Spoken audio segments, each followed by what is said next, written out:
it happened so fast. I'll be honest with you, I just could not believe it.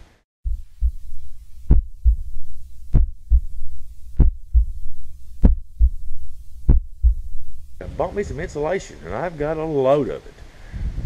Matter of fact, 33 bags, and then 7 more bags that I had tied on the back end, and some up on the top carrier, some on the top carrier, and then I had 2 inside my back seat.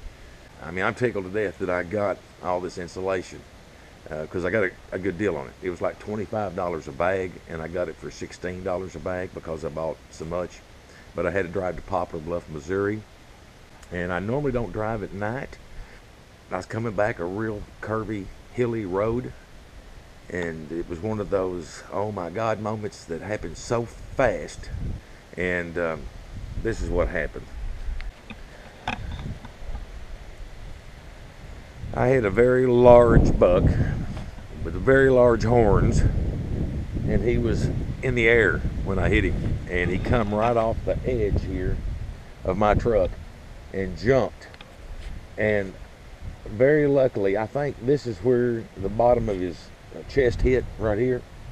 And as you can tell, I mean, he even cleared my headlights, and this truck is, gosh, over 4 foot high. And I thought he was coming through my windshield, but just luckily, if I'd been going a little faster, I probably would have hit him here. My first accident, guys, and I'm very thankful that I didn't get hurt.